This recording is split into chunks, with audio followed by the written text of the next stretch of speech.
What's up, Grace Report? Happy Thursday. How's everyone going? What's up? Matthew, Lisa Boo, Wendy, I hope you're feeling better. Tammy, D Nice, Invisible Rose, Nerd Report in the house, Carol, Heather, whatever. What's up? Brandon, how's everyone doing? How's your Thursday going? Delay Lux, Bernadette. Don't ask me why I sound like I'm hitting puberty, but hey. Italia 95, what's up? Lisa Boo, how's it going? Gunner Girl.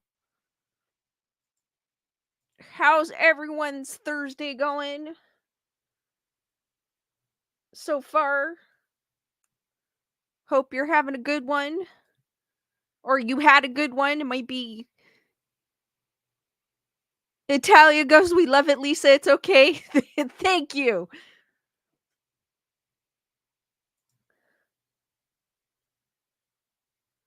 I'll wait for a few people to trickle in. Lisa Boo, same Project Metal Music, says hi to everyone. Leonora, what's up? Unfortunately, Project Metal Music is about 8 hours ahead of us, so I totally understand why he can't drop in. But thank you, Lisa Boo. I appreciate that. Leonore, what's up? Joanne. Wait for a few people to trickle in. Tyrana! Has anyone done anything interesting today or watched anything interesting? I don't think I've watched anything interesting. No, I haven't. I got on the trail today because I'm trying to beat the impending rainstorm that we have this weekend. So I was able to enjoy the last day of semi-sunshine today before the storm gets here tomorrow, allegedly. But I see the clouds are coming in here in SoCal, so I do believe that we do have a storm coming in. I just don't know the severity.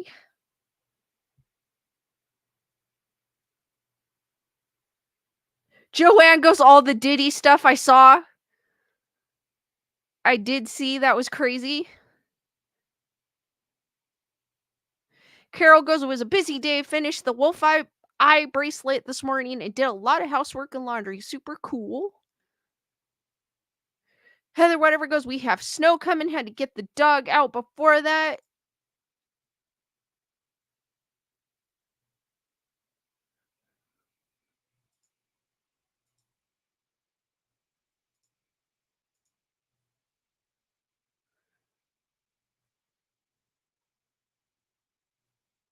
Wanted to get some things done, but my stupid grocery order didn't make it. I think the driver kept it. So I was pretty mad about that. So I didn't get what I wanted to get done originally. But that's okay. Bernadette played hooky from work today. Oh, nothing wrong with that, Bernadette. You always need a little me time. Good for you, Bernadette. I was doing that a lot too. Especially on the days I didn't like going. But the problem is we had a point system, so I had to be careful. That's the only thing that sucked.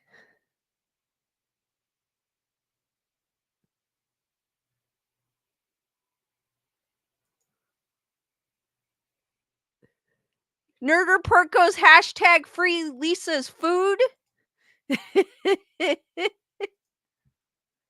I mean, it was other thing. Well, it was because I usually get the oil for my car, so it was oil for my car, and I was gonna get the oil change done today, so that was part of it, and it didn't come in. That's what makes me think the driver, because you can see where the driver is, right? When you track them, and they were in the same spot for like 45 minutes. So I knew. I was like, the dude stole it. And plus, already it was 2 hours since oh, well, no, at that point, it was like an hour and a half since he had picked up the order. So obviously, the food wouldn't have been good, anyways.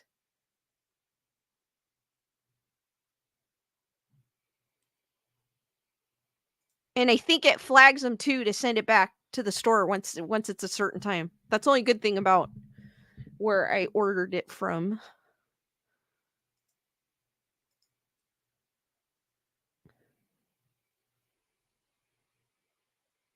Italia goes, "Isn't it funny how it hits different when you play hooky as an adult and as a teenager?" Yes, it does. It's like completely different. Like when you're playing hooky from work, it's usually because you don't like it. That's pretty much what it is, or you're not feeling good. It's either or you have stuff you have to do. I've done that too. I've called off work to get things done because sometimes you just can't get things done.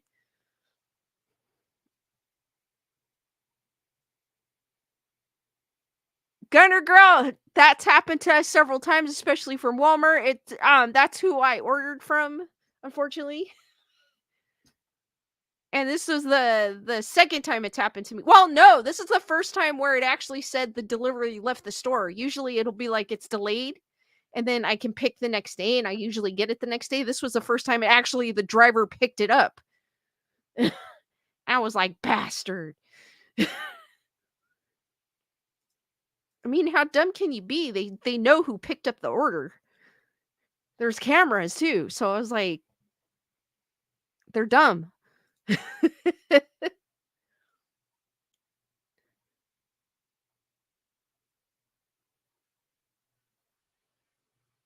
right, guys, before I get into my main topic, you know my favorite movie of all time, right, guys?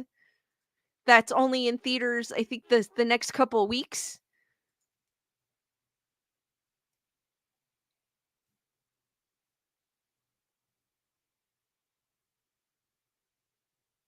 Heather Whatever goes, Walmart is the only thing that delivers besides on pizza. I love my Walmart person. He feels like one of the kids. Oh, that's cool. Heather Whatever.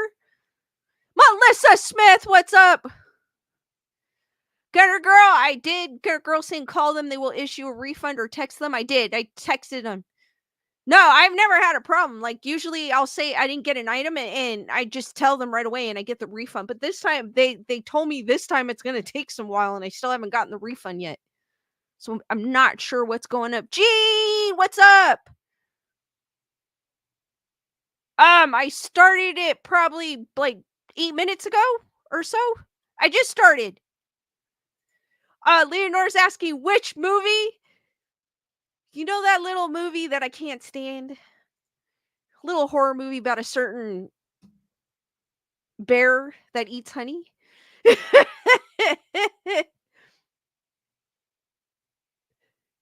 Melissa goes, I can't think of what your favorite movie is, but I'm guessing The Sound of Music. No, it's not The Sound of Music. I couldn't stand The Sound of Music.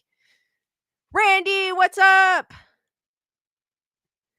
Heather Wetter say maybe they delivered at the wrong house. No, I don't think so because the car was literally there for like a good 45 minutes in front of the same place in Chino, which is a city probably 20 minutes away from here. Yes, Wendy, Pooh, Blood, and Honey. I do like Chucky, Italian. But it's Pooh, Blood, and Honey. I did because Pooh, Blood, and Honey 2 is out in theaters, and I did see a few I have not seen it yet because I'm waiting for it to come out of theaters because the first one, I did see a review where the guy felt the same way I did. He felt like the first one sucked, and the second one, and he gave it like a bad review. And he was able to go, I guess I don't know if he was able to go to a screening or what, but he was able to see it, and he was actually kind of impressed with it. So I'm having higher hopes on Blood and Honey 2. I think it's only in theaters for a couple days and that's it, which is weird. But I saw this today and I had to share. They are so confident in this film that they announced Winnie the Pooh Blood and Honey 3 has been confirmed. I don't know how I feel about this one. Like I haven't the second one has only been out for what, 2 days? And if you remember from previous stream, if you remember from a previous stream, they had mentioned the Pooniverse, which is a universe style like the Avengers, the MCU, but with horror. So I'm assuming that's why they're doing another one to add to the Pooniverse. Melissa goes 2 poos, 1 cup of honey and blood. Gunner Girl goes, Lisa, I love Winnie the Pooh. I couldn't watch it.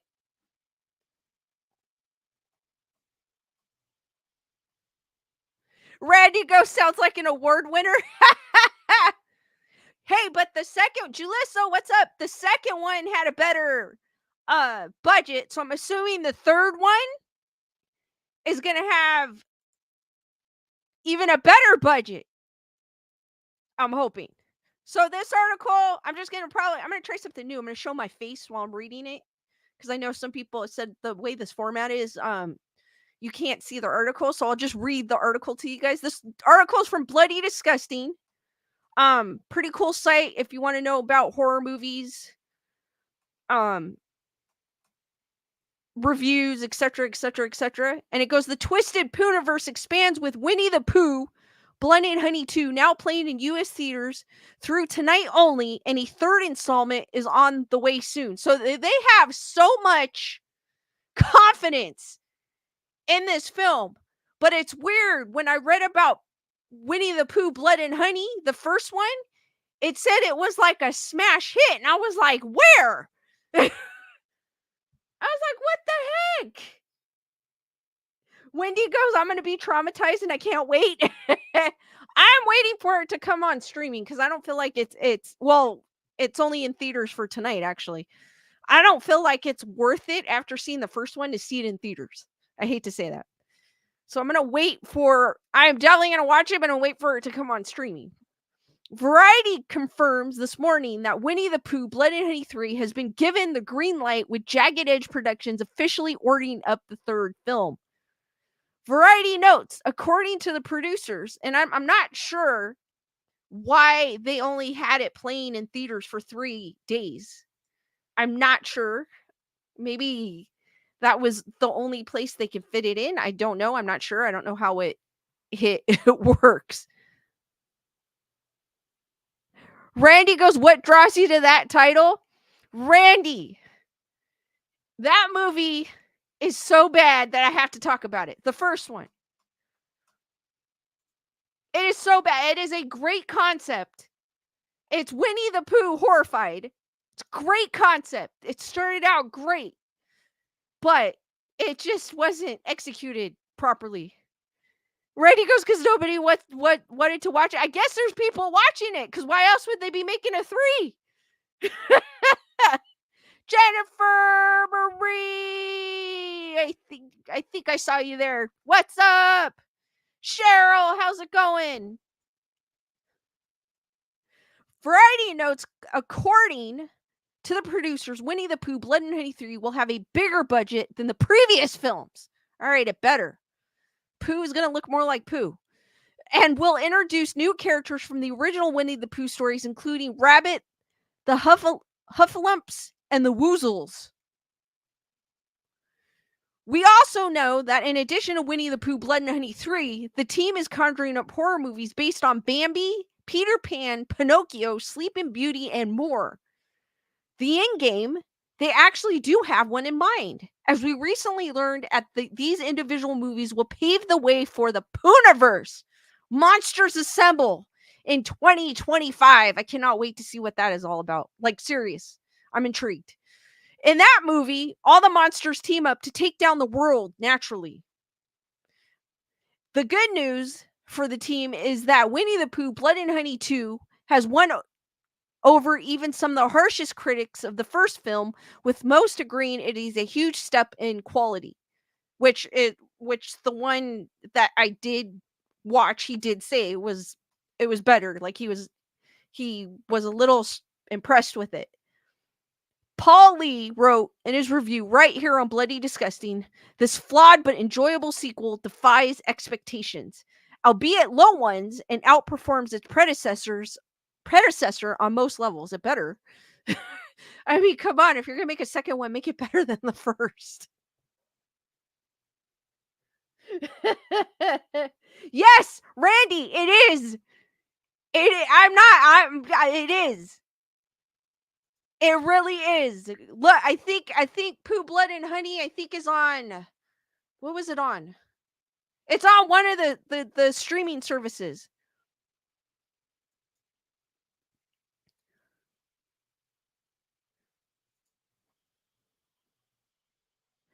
On top of the better story, Blood and Honey 2 benefits from higher production values. Paul's review continues. The detailed creature designs and suits are more convincing than before. They don't just look like actors in masks anymore, which they don't. I saw an updated trailer and it doesn't look that bad. I'm going to give it that one. The extra funding also allows for elaborate set pieces, including a rave set mass murder and a brief but exciting chainsaw sequence. Tonight is the final night to see Blood and Honey 2 in theaters, so if you guys want to go rush and see it, go for it.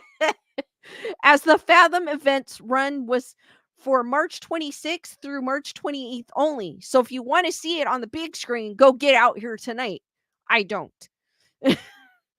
I will wait. But there is, oh, that actually is a kind of cool poster for it. I mean, I'd get the poster for it just because.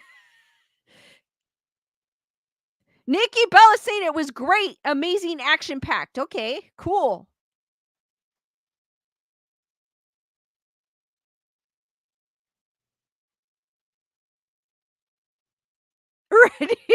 Randy's like, no.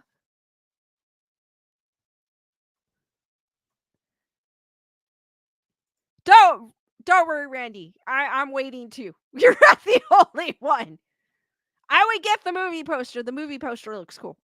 Not just the movie. Nikki's saying I've seen the new Ghostbusters Frozen Empire in theaters. Leonor's like, dun dun dun. Yeah, right. I'll wait. Other whatever's like, not today, Satan. Please. Wendy goes, I'm in the Bible Belt, y'all. They don't release those movies here. You know what? You're not missing much, Wendy.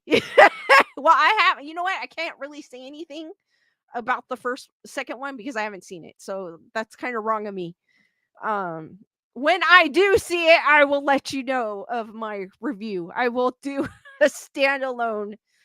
I will do a standalone on that one. I really want to. I really want to. I should have done it on the first one.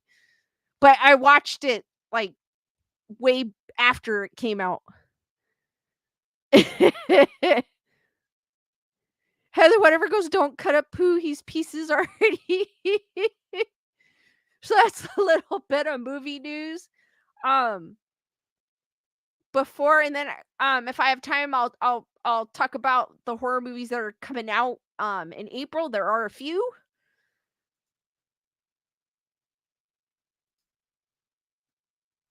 That look interesting. Delayed list is going, not today, Bambi. Leonore! Thank you for the super sticker of the cute corgi. Hearts for Leonore, guys. Thank you for the support, Leonore. You are awesome. I hope you are on the mend and feeling a little better.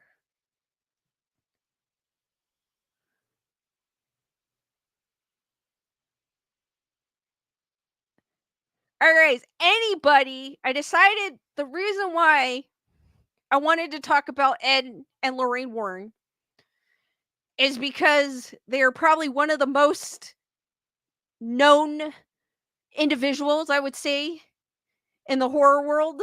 If you've never heard of them, I'd be looking at you like you're crazy. But at the same time, I also heard from Invisible Road goes, the Sound of Music is pretty horrific.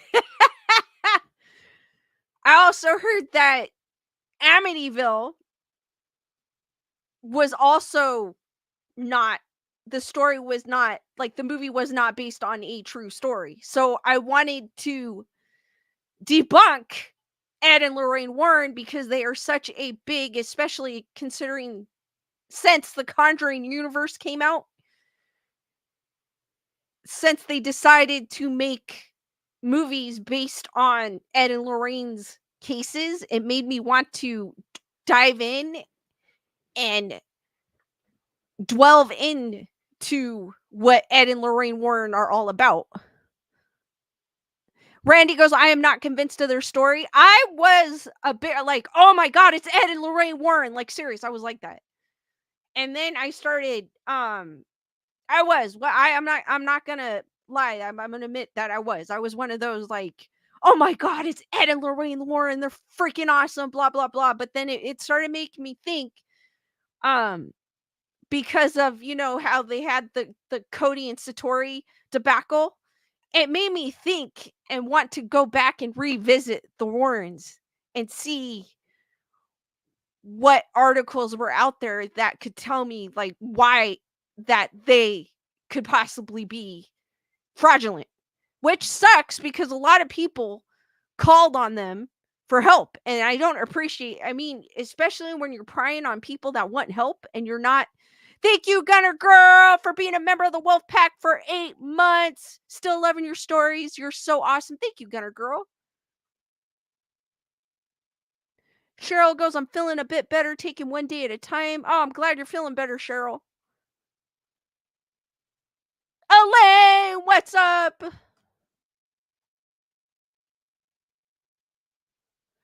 So it makes me wonder. It made me wonder if there was any articles out there. Oh my God, I clicked off the article. Give me a second. It made me wonder if there was any articles out there debunking them. And I did find 2. Oh my God, my computer's acting up.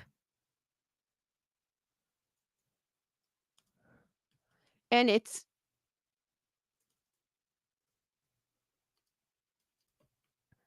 weird. My computer's typing backwards. Let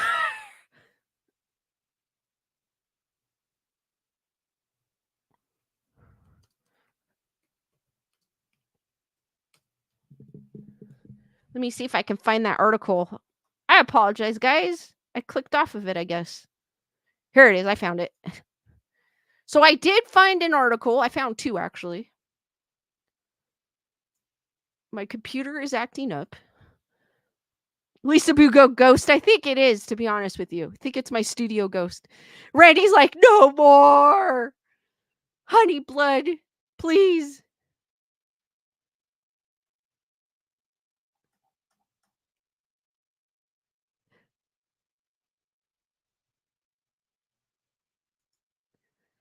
But I did find this article, and it's from Wicked Horror. I'll show a snippet of it. Actually, you know what? I'll show the article. Rochelle, I'm glad you're able to make it. How's it going?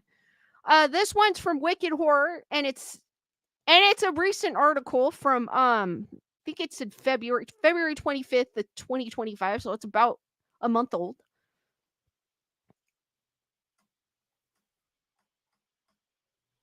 Written by Nat Bremer. Not sure how reputable the site is because I've never heard of it, but I'll give it a dabble. So it goes, Ed and Lorraine Warren are 2 of the most divisive names in the paranormal field. Their cases, of course, are legend, and they have found even more success as the subjects of the 2013 film The Conjuring and its sequel.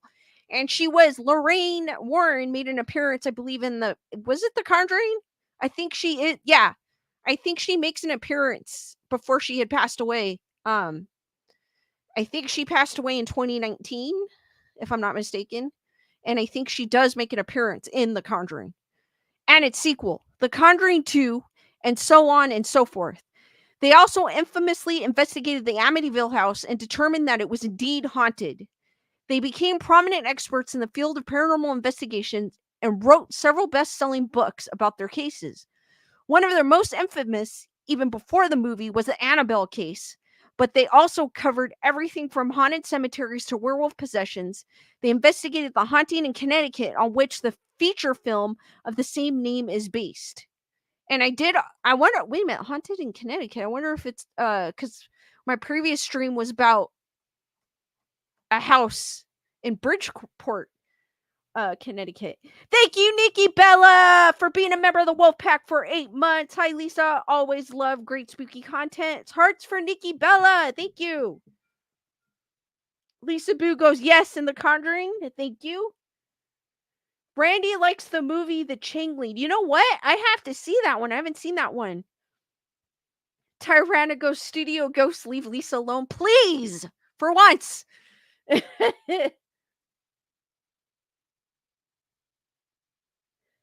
Jennifer Marie goes, but did they ever investigate a plate and determine it was not haunted because extra sus sauce if not? No, I think everywhere they went, if I'm not mistaken, they considered it haunting. Or haunting. Oh my god, I can't talk.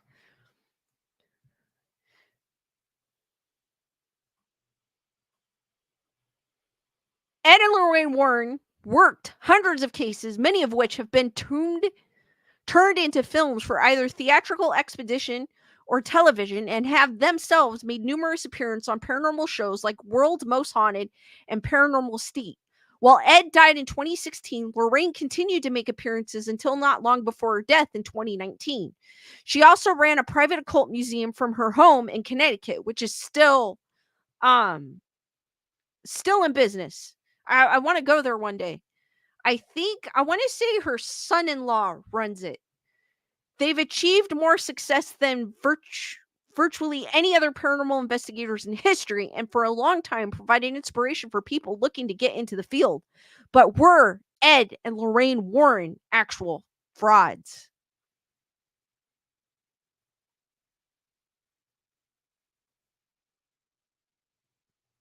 Melissa Smith, that is true. That is a great point. I've never seen any paranormal investigator say, nah, not here, all clear.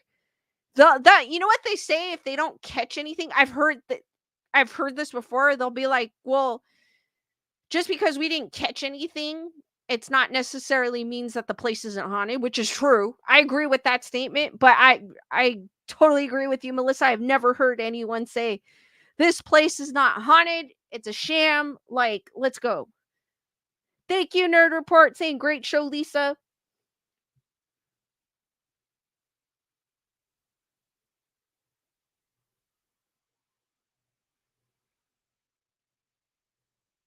Heather, whatever goes, it was there. It was hiding.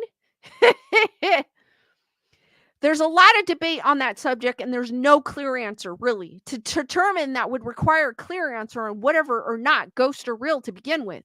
Since that's not likely to happen, it all comes down to a matter of perception. First, you must have to have a willingness to believe in the paranormal to some extent in order to determine whether or not the Warrens were frauds in that field. This the author does make a point, but usually I'm going to say it's probably not always, but usually someone becomes a believer of the paranormal because they have an experience. I'm probably one of the weird ones. I've had experiences, but not like the ones where some people heard, like Jennifer Marie had children running around her house. I've never had anything like that, or doors opening, or I've had dreams that I can't explain type of thing. So that's where my belief has come into the paranormal, and I've always had some sort I've always had a belief in it or a connection to it.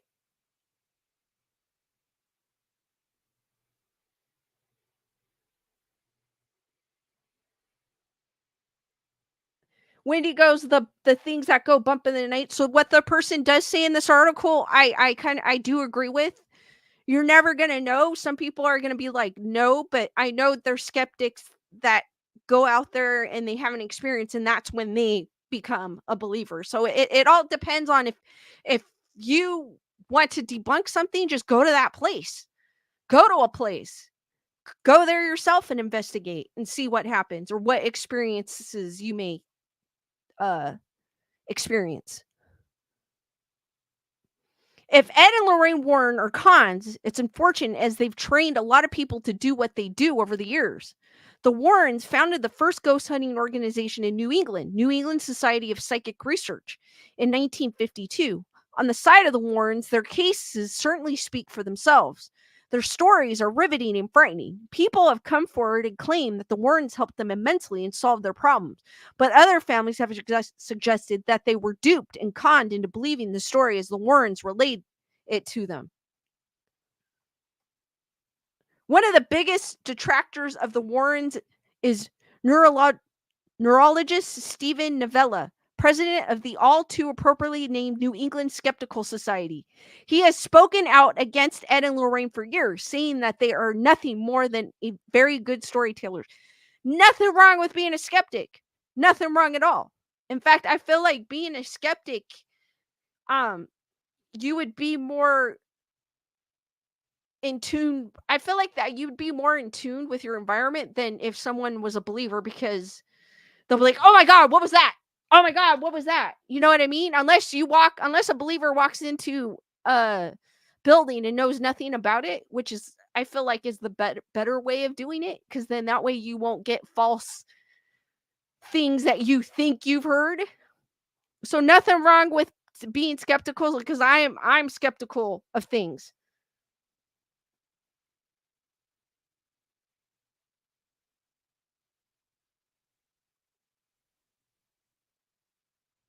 No, Melissa Smith, they actually probably add something to make it look like ghosts are there in pre or post production.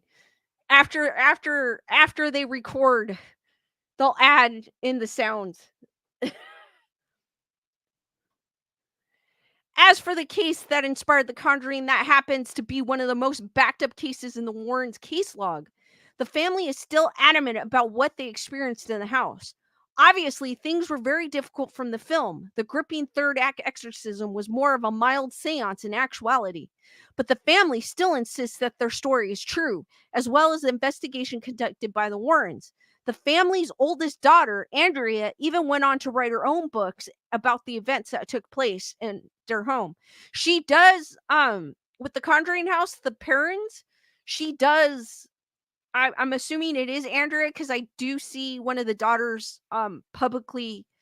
She's usually in like all the videos, and she is adamant that what happened to her when she was growing up in that house was true. She's adamant, and she goes on and speaks about it.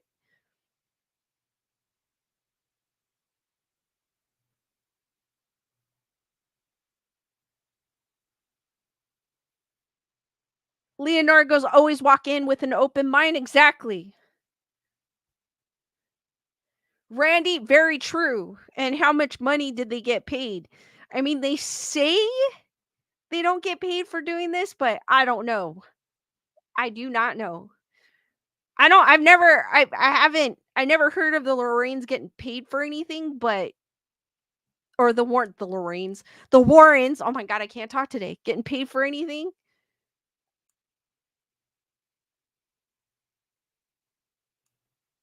But I'm pretty sure there was something, especially when they showed up on certain shows that they did.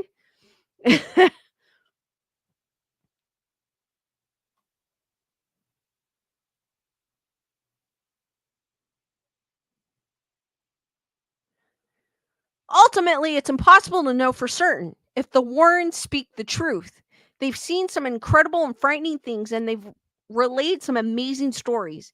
Ed and Lorraine's case files certainly make you wonder what is actually possible in the world. Whether or not their stories are factual almost doesn't matter on the entertainment spectrum. But there are also families, the people behind the Annabelle case, for instance, who feel that the Warrens were not always honest with them, and some who still have doubts as to whether or not anything supernatural ever occurred in their homes.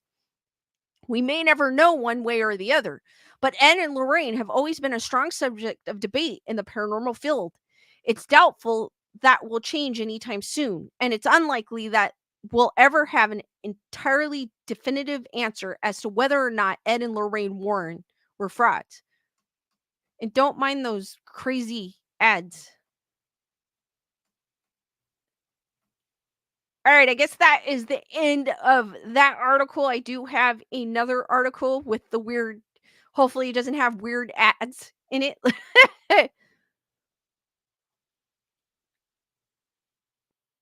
Randy, that's true. Nobody to prove their credibility. So, what that the author of that article said, it's true. We'll never know.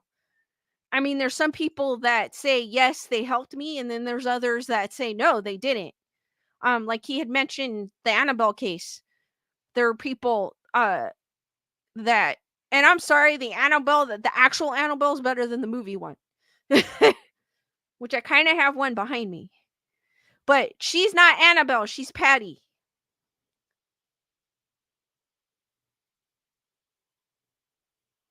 Cheryl King goes, I don't know what to believe about the Warren. Same here. I'm kind of skeptical. I'm always going to have that skepticism with them.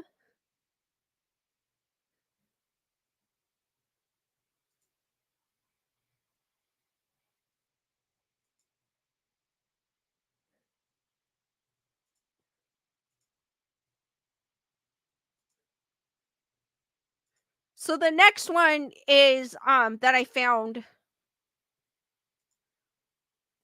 is from Thought Catalog.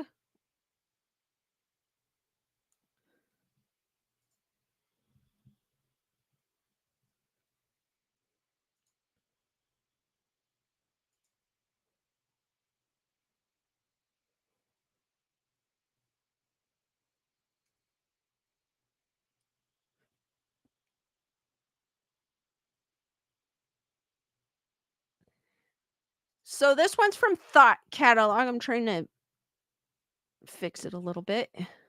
Give me a second. All right, that looks kind of good. And it's let me get rid of this. It's 10 times Ed and Lorraine Warren were outed as frauds. And this one's this article is about 2 years old. It goes, Ed and Lorraine Warren are a fascinating couple if you're into the macabre. The self-professed Catholics created the New England Society of Psychic Research, NESPR, in 1952, as the previous article stated, and spent their lives investigating paranormal phenomenon. Ed Warren styled himself as a demonologist. Despite never having gone to seminary, he went to art school, which he did. That's true. Lorraine Warren claimed she was a clairvoyant. Together, the couple became famous for their work with the Amityville haunting and the subsequent best-selling novel and horror franchise based on the events. They also became famous for being grifters. Ed and Lorraine Warren claim they investigated 10,000 paranormal cases in their lifetime.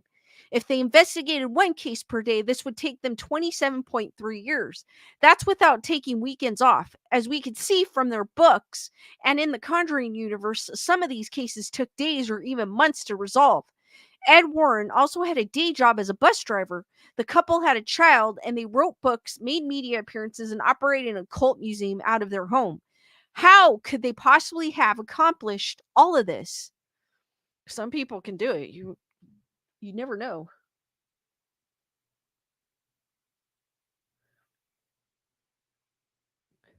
Most famous of all the couples is the fact that they consulted on the Amityville haunting. The book that told the story of this haunting and mentioned the Warrens by name was published by Jay Anson, and that's actually that's how I learned of the Warrens, and I'm pretty sure that's how a lot of people did, was from the Amityville horror movie, which is probably one of my favorite horror movies. I've never read the book that was published by Jay Anson in 1977 and went viral in pulp culture. The book became a bestseller and a movie adaptation starring James Brolin and Margaret Margot Kidder, became one of the highest grossing independent movies of all time. The book and movie have also been famously debunked as based on a true story. Here are a few concrete examples of confirmed factual errors in the book, according to Snoops. I've never read this book, and now I kind of want to. I don't know about you guys. I'm kind of like, ooh. Heather, whatever goes, the book was scary. Julissa is saying it's one of my favorite horror movies, too.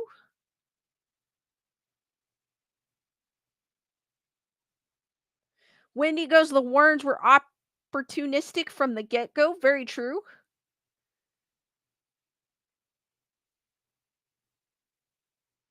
Randy goes, I'm not judging them as people. We'll never know, to be honest with you. We can only do research and see from what people have, like articles or books or and make our own opinion. Basically, that's all we can do. The Lutzes could not have found the demonic hoofprint in the snow when they said they did, because weather records showed there had been no snowfall to leave prints. Wendy, thank you for being a member of the Wolf Pack for 7 months. My favorite scary chick. Thank you, Wendy. Hearts for Wendy, guys.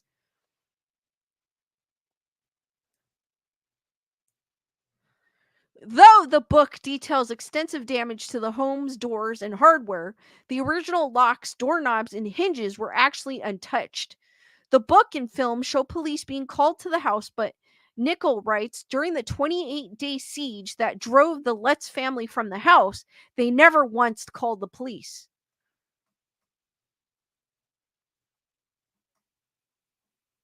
That, my thing is, and when the Amityville occurred, it was in the 70s. I don't think I would have ever called the police if I had a haunting or strange things happening in my house. Because I'd be afraid they'll be like, they would take me, they'll be like, yeah, this girl's a 5150, let's take her in. It's also worth noting that William Weber, Ronald DeFeo Jr.'s attorney, has publicly stated the story was made up between Jay Anson, the Warrens, and George and Kathy Lutz. The case featured in the original Conjuring movie was a real-life haunted claim to be experienced by the Perron family. Both Lorraine Warren and one of the Perron children have confirmed the movie is accurate. However, the woman who currently owns the home where the Perrons lived, Norma Sutcliffe, says the movie is complete fiction and ended up making an hour-long video about all of them. I don't know if she's still, because this article is about 2 years old, I don't think she's still the owner of the house. I think they sold it to she sold it to another company or to another person who's now making bank, because I think they charge you $500 a month or a night to stay in the Conjuring house, if I'm not mistaken. Randy goes, I don't think they had Ghostbusters back then.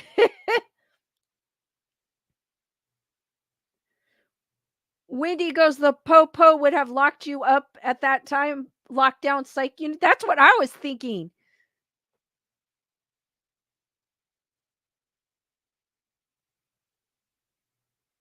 Heather, whatever goes, I would call somebody, get me out of here.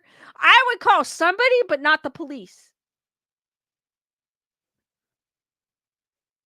Jennifer Marie goes, day tours of the Conjuring house are decently priced, though, at 25 to 45. That's not bad. That's actually not that bad. Italia goes, that's way too much money a night. I think they allow you, Italia, if I'm not mistaken, this is all based on, I'm not 100% sure, but I think you can go and Google it and it should tell you. But I think they let you investigate it and spend the night there, if I'm not mistaken, but I'm not 100% sure, so don't quote me on that. For the 500. The second Conjuring movie is about the real life Enfield hauntings. The real family involved in the haunting did get caught faking evidence of the haunting as shown in the movie. Also, like in the movie, police officers involved really did claim to see objects move on their own at the home. However, as far as the Warrens are involved, people involved in the case say, unlike the movie, in real life, the Warrens showed up uninvited and left a day later.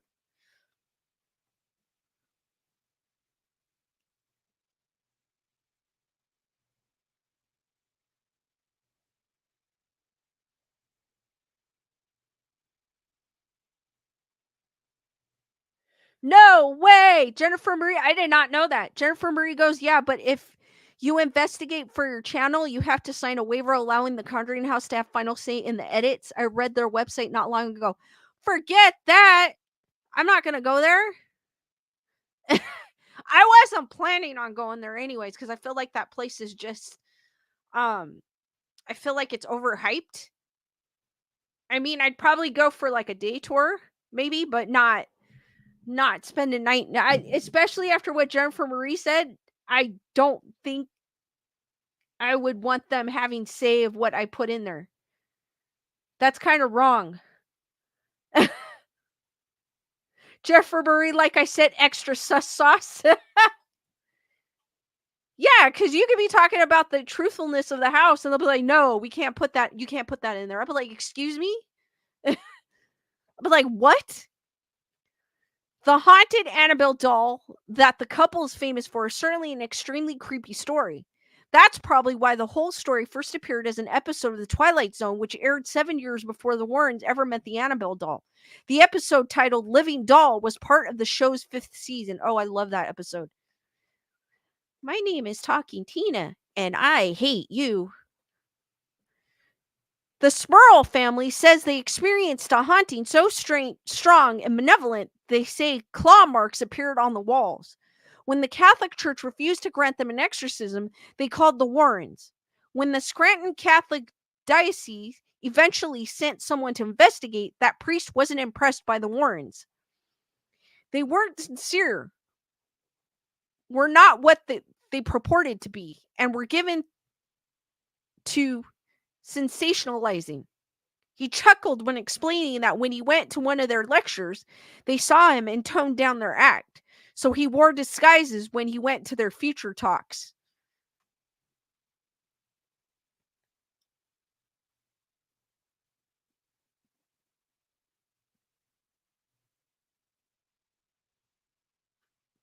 Rochelle's going, oh, interesting. Wonder if it's the same for a blog post. I'm pretty sure. If you go all out on the Conjuring House, they're probably going to be like, you probably have to go through them first. And I'm sorry, I'm not doing that. I'm sorry. If I'm paying $500 to go into your building, I better be able to tell everyone what I actually experienced and not have a middleman telling me what or what I should not put in my video for my channel. Hell with them.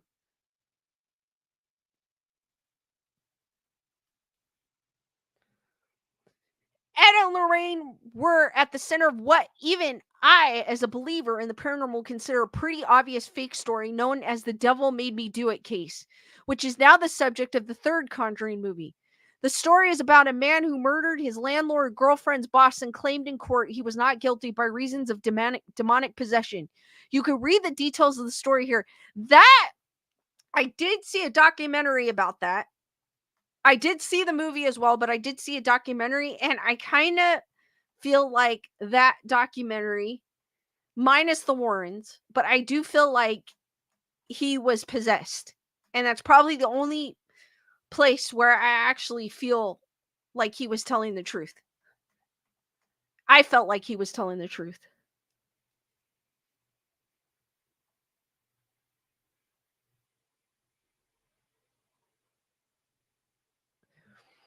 In 1986, the Warrens investigated a funeral home turned family home that was infested with demons.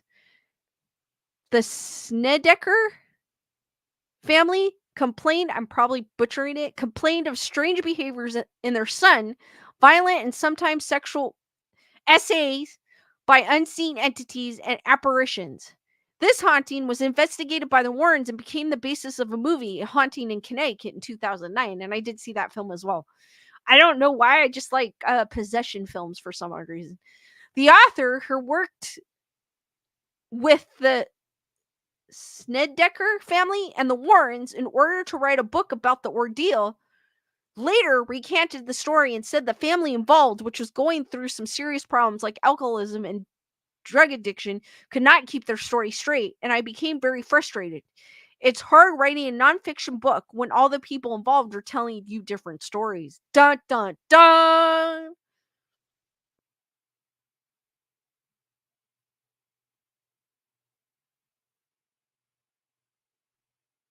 Randy goes, I think I tired myself out by laughing about poo, blood, and honey. The Snedeker family had a neighbor living in the upstairs apartment during their stay at the haunted home. The neighbor never had a paranormal experience. No one who has lived in the Snedeker home has had a paranormal experience since the Snedekers left.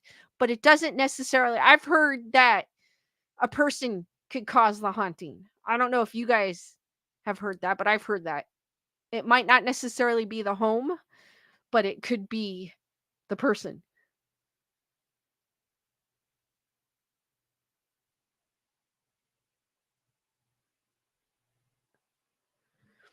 I think Wendy's asking what streaming service is Blood and Honey on. I think it's on I want to say Hulu, but I'm not 100% sure. I don't remember what I watched it on. The New England Skeptical Society investigated many of the Warrens' claims. One founder, Stephen Novella, who's also a neurologist and professor at Yale School of Medicine, said, you meet them and oh my God, the guy had no idea what he was doing. Didn't know the first thing about anything relevant to paranormal investigation or ghost phenomenon. He also describes the Warrens Occult Museum as full of off-the-shelf Halloween junk dolls and toys. I don't care, I still want to see it. The Warrens refused to allow members from the Skeptical Society to shadow them on a paranormal investigation or to examine the evidence the Warrens widely claim to have proving the existence of paranormal phenomenon. Okay, so the Warrens refused to allow the members of the Skeptical Society to shadow them on a paranormal investigation. I was like, dude, if you want to prove yourself, you're going to be like, sure, come on. Here's like some of the best evidence we have. I want you guys to hear it. I want you guys to tell our story. Like, come on. Yes, Jennifer Marie goes, sauce detected. It's exactly.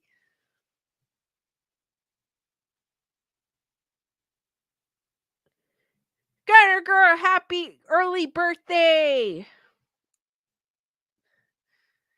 So that kind of makes me think it's like, what are you hiding?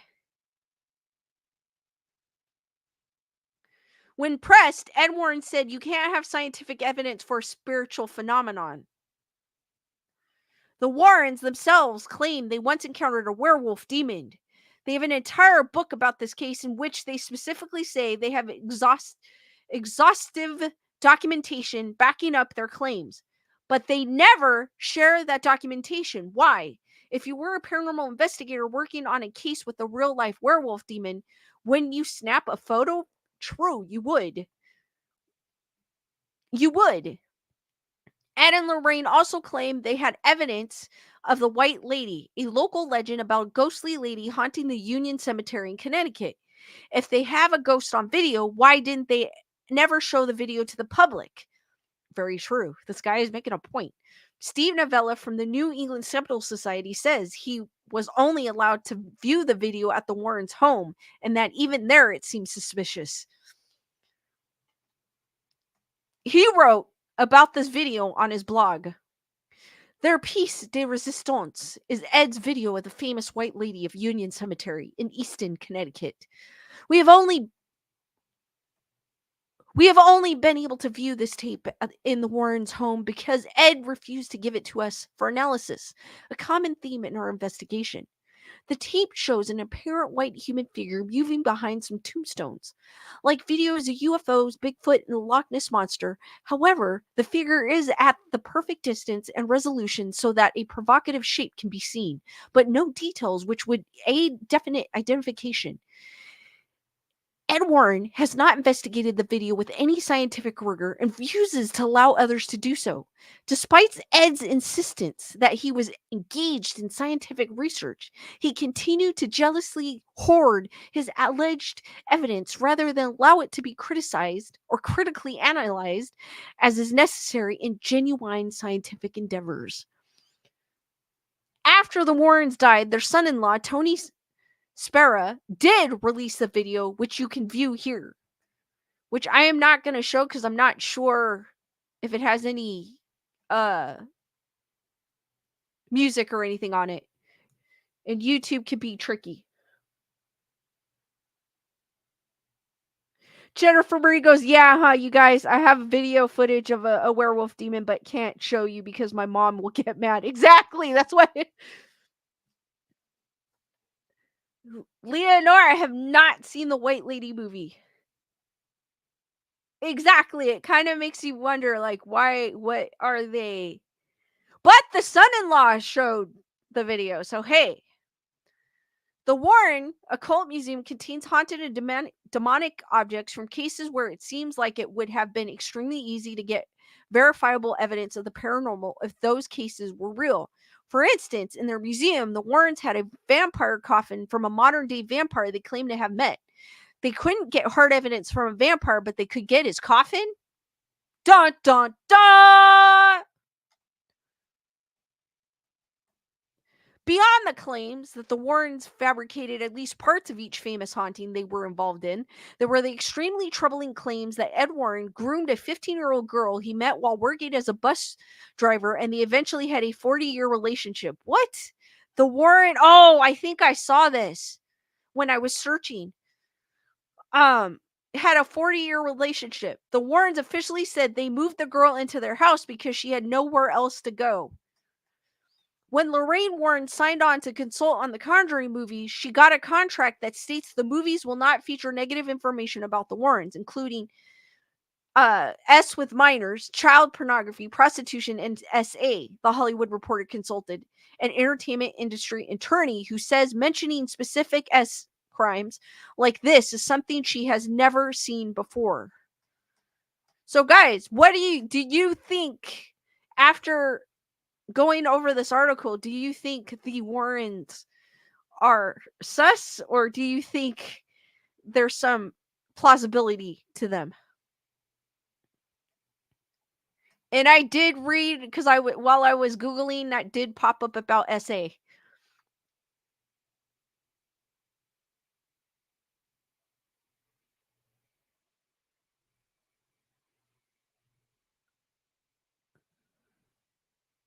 Jennifer Murray goes, the Warrens are covered in extra sus sauce. Cheryl goes sus. Leonore's like, no way. Elaine's saying sus. Heather whatever goes, Tony Campola told of a Christian college president when asked by a woman to heal her child. He said to students, if you don't believe, please leave now. Even Jesus couldn't heal with unbelievers around. Melissa was like, wait, what? Yes, there was an article. You know what? I don't normally talk about that, but I did see it and I was like, what? Rochelle goes sus and more than what we are being told. Wendy goes sus as F. Leonore goes sus. Heather whatever goes, I do wonder about the Warrens. Same here. That's why I wanted to look. I did see about since I'm talking about the Warrens, I did see about the SA. I'm not sure.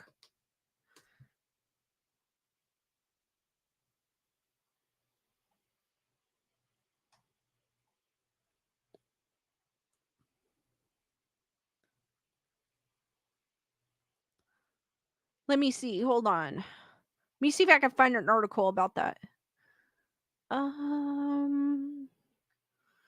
That talk about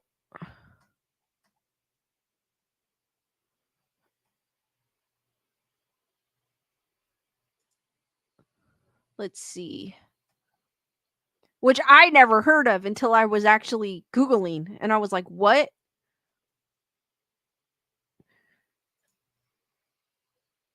I'm opening up a rabbit whole. Okay, I guess it was the Hollywood Reporter that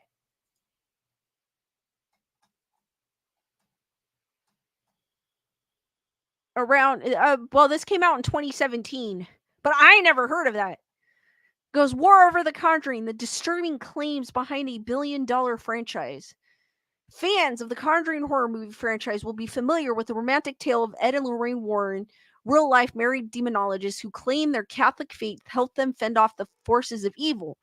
In the trailer for the first film, Warner Brothers' New Line division sold The Conjuring as a based on true story of the Warrens, but according to legal filings and recordings obtained by the Hollywood Reporter, it's possible that even the simple depiction of the Warrens as a devoted and pious couple might have stretched the truth past the breaking point.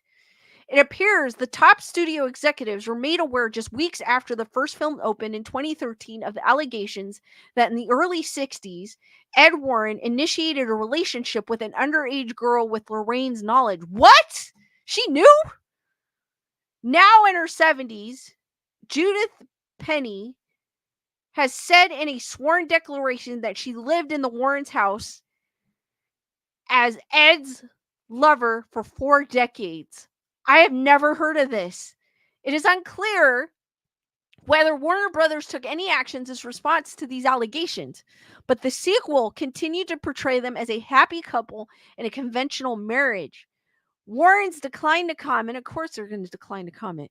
But an attorney for the studio has asserted in court papers that a disgruntled author and a producer suing the studio over profits from the franchise are pushing the story of the Warrens' personal lives as part of a vendetta. Ed Warren died in 2006, and Lorraine Warren's attorney, Gary Birkin, Lorraine was still alive at the time of this article, says the family has no knowledge of the alleged conduct in his client, now 90, is in declining health and unable to respond to the allegations. She passed away 2 years after this article was written. That is crazy. Dusty! Tickle Tits, what's up?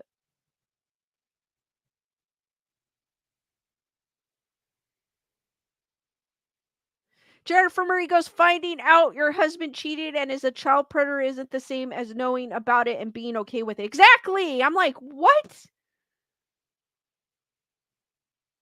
Melissa Smith goes, Lisa's Google searches are going to get her rated by Homeland Security. I go down rabbit holes. It's crazy. I did not know this. That's why I was like, what? Movie marketers long have found value in claiming that films are based on fact, but there are no explicit rules governing how far filmmakers can deviate from the truth while still including based on a true story in advertisements. When challenges have arisen in the past, courts have given the studios a lot of latitude. Sometimes there is backlash against a film when its accuracy is questioned, as happened with Norman Jewison's The Hurricane or Catherine Bigelow's Zero Dark 30. Both obviously are more serious fact-based films than The Conjuring. Given the supernatural elements of The Conjuring films, it's fair to assume that not every fan believed everything shown on the screen was literally true. Skeptical or not, audience flocked to the movies The Conjuring and its spin-off have grossed $1.2 billion for the Warrens. Profits that have spawned a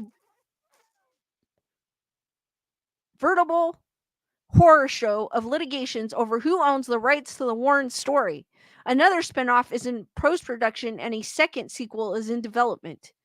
They did 3, I believe. Ed Warren was a self-taught ghost hunter while Lorraine put herself forward as a medium who can communicate with spirits. The Warrens didn't take fees for their work. They did not take fees.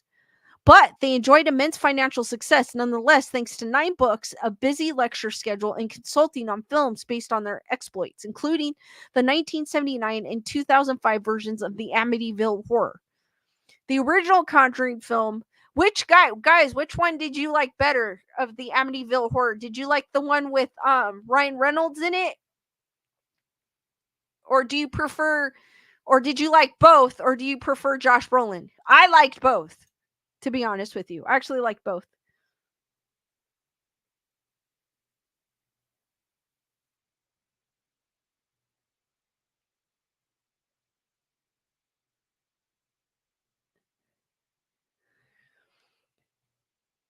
The original Conjuring film, set in the early 70s, tells the tale of the Warrens' dramatic rescue of a family residing in a Rhode Island farmhouse supposedly inhabited by the spirits of a long-deceased witch. From the start, the Warrens' romantic relationship is central, with Patrick Wilson playing Ed and Vera Farmiga as Lorraine. They did a good job. I felt like they did a great job playing them. Do you remember what you said to me on our wedding night? Lorraine asked Ed at one point. You said that God brought us together for a reason. But materials obtained by the Hollywood Reporter suggest that in real life the Warrens' relationship was far from divine. Among them is a sworn declaration from Penny, who maintained that Ed, with his wife's knowledge, initiated an amorous relationship with her when she was 15. What? Penny, who has not been a party to any of the litigations over the Conjuring movies, declined to comment. So she didn't want to comment? Come on.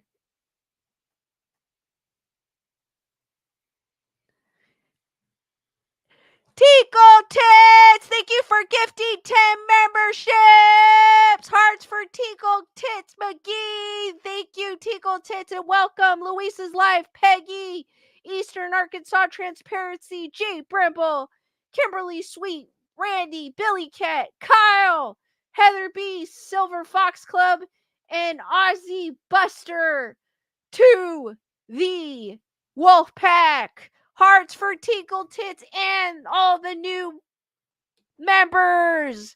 Thank you, Tinkle Tits. You're awesome. And you also have an awesome screen name. Ed Warren.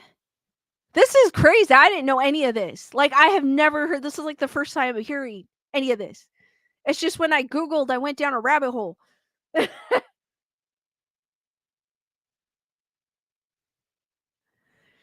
Ed Warren was in his mid-30s when he allegedly met 15-year-old Penny.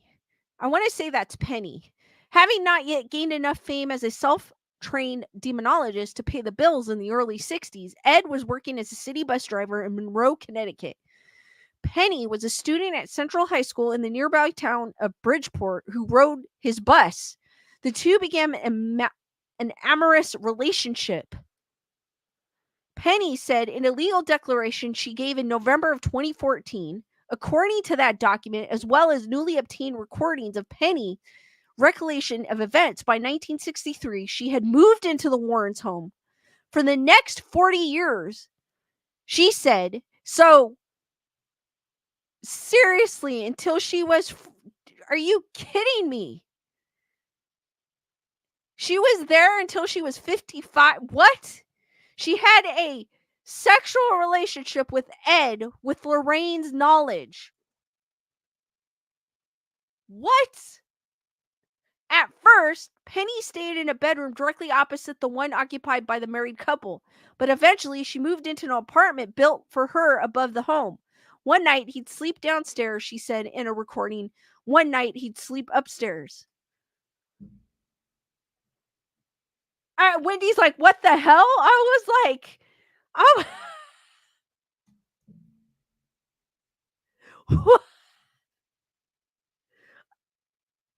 What the hell? I agree with what Wendy says. That's what I was thinking, Jennifer Murray. Jennifer Murray goes so polygamous. That's what I was thinking. Because she knew about it. Or maybe, no, because they said they were Catholic. I was going to say maybe a Mormon. But they said, the articles I've read said that they were Catholic. So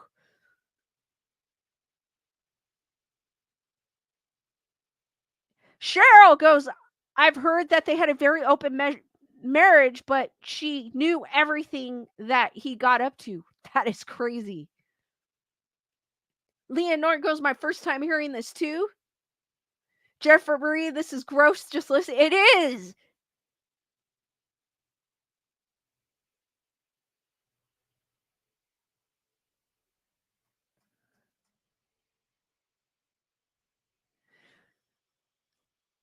Love Boy's asking, why didn't she leave? I have no idea. I have no idea. I agree. Like, she could have left. Maybe she had no place to go, and that was the reason why. I need to fish with the 1111.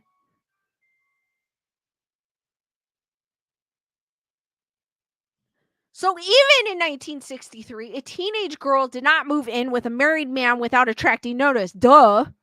That year, Penny was arrested after someone reported her relationship with Ed to local police. According to her November 2014 declaration, she spent a night in the North End prison in Bridgeport while police tried to persuade her to sign a statement admitting to the affair. After Penny refused to cooperate, she was ordered by the court to report to a delinquent youth office for the next month. According to Penny's account, Ed picked her up from school every week and drove her to the mandated meetings. So it was like she was still with him. I don't get it.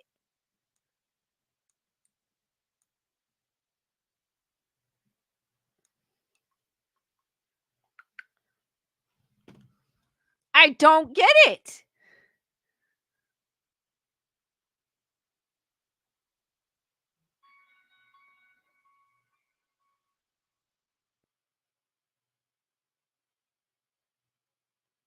Oh, Tinkle Tits, enjoy that rocket launch. I heard about it too. We're supposed to have a rocket launch in SoCal. Carol Smart goes, the church frowns on it. Jeffrey goes, this is just grossing me out. This is crazy. Honey goes, maybe she was asexual and he was polysexual. The new girl would have worked in that sense. Joanne goes, somehow she was in the wrong. It's like they're sending her to meetings, but not doing anything to Ed, if that makes any sense.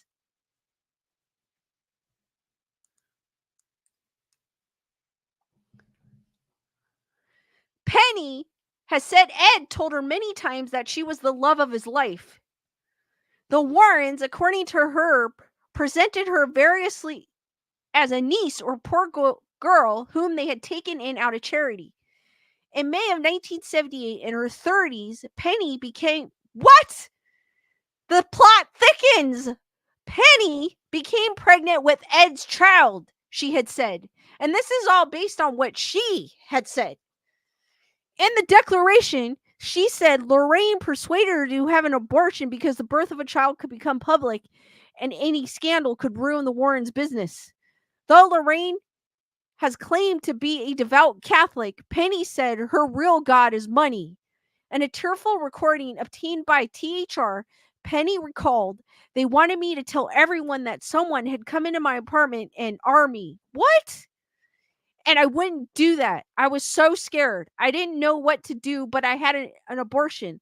The night they picked me up from the hospital after having it, they went out and lectured and left me alone. Like, what?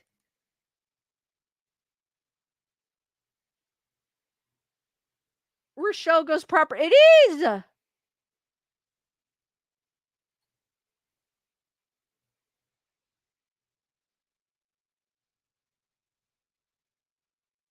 Heather, whatever goes, okay, ask me my opinion of them now, swear words. Lorraine, Leonora goes, you are the father. Julissa goes, that is awful. It is. How old was she? I don't know why she was in her 30s when that occurred. I don't understand why she stayed. Maybe they manipulated her? Invisible Rose was, wait, what? I would think after you got out of college, like high school, you would have left. Cheryl King goes, he was supposed to be very controlling. That explains. Love Boy goes, Ed is a predator? Yes, I agree. Like, why wouldn't she have left?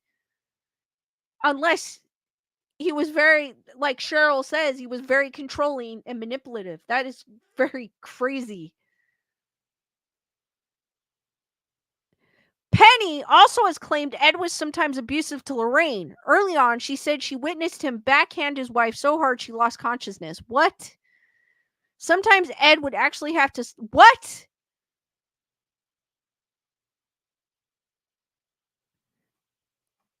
What?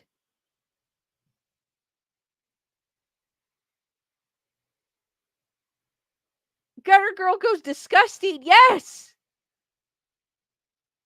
Then why did she stay with him with that too? Elaine was like, oh, exactly.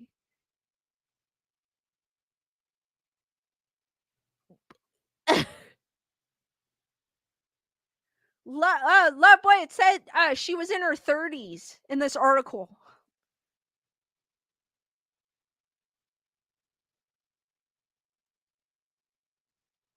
Jennifer Murray goes down. Now we know why she had knowledge. She didn't condone what he was doing. She was scared to speak against her husband. Yes. Wendy, trigger alert. Exactly. That's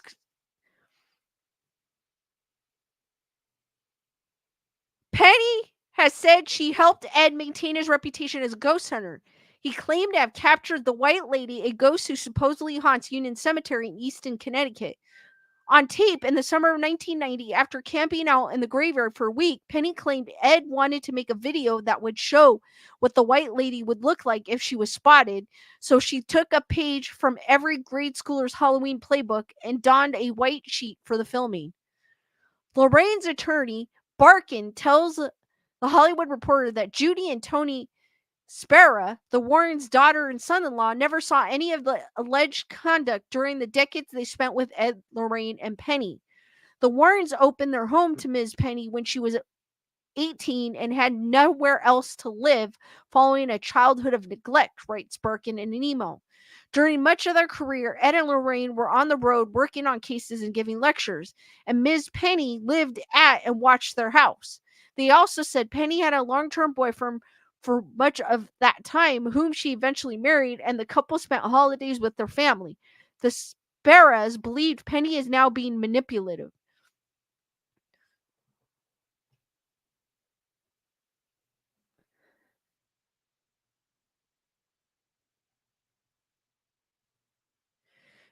Jennifer Murray goes, and if it's true, Lorraine worshipped money. She stayed for that because who is she without Ed? Just Lorraine, another mediocre medium. I'm not shocked she stayed. But then the daughter and the son-in-law say none of that happened. And that Penny is making it all up. But Lorraine seems to have been intent on preventing any sordid aspects of her story from being portrayed on screen. Her deal with New Line to serve as a consultant on or model for The Conjuring includes unusual restrictions. The films couldn't show her on her husband engaging in crimes, including S with M's, child P, prostitution, or SA. Neither the husband nor wife could be depicted as participating in an extramarital s sexual relationship. Talent attorney Jill Smith, without actually saying the actual word, Jill Smith says she has never seen specific language barring such depictions, though individuals selling rights to the story sometimes restricts portrayals. I've done deals which prevented depictions of certain specific types of odious behavior, which are now relevant to the underlying story, and in which typically the person is not known to have participated, she said.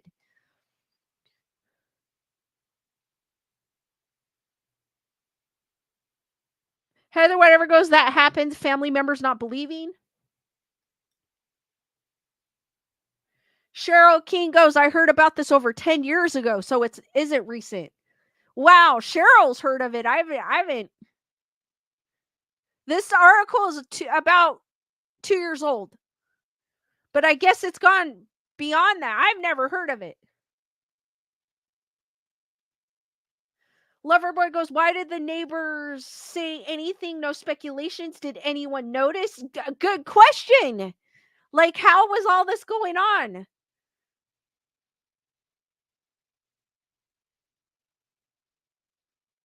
I mean, someone said something, and obviously, like Jennifer Marie said, she was arrested and had to do classes or something like that.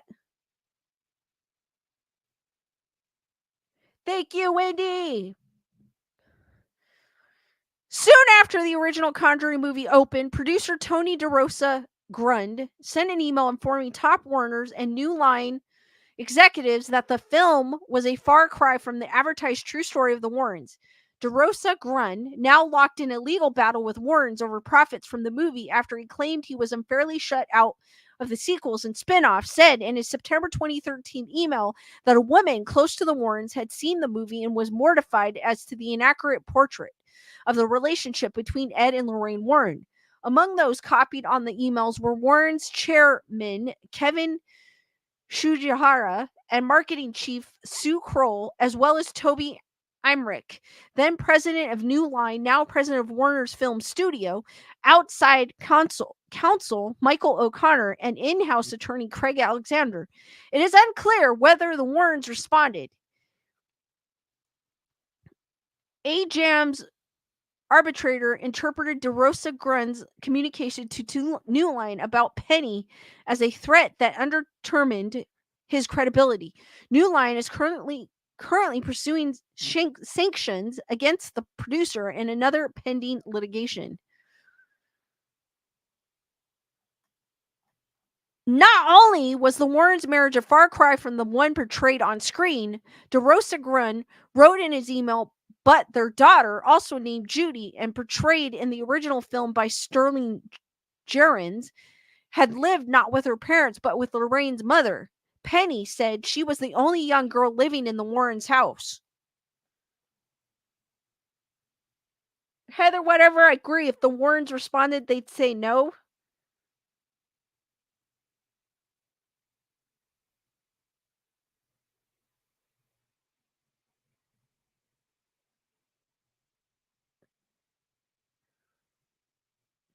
This is crazy.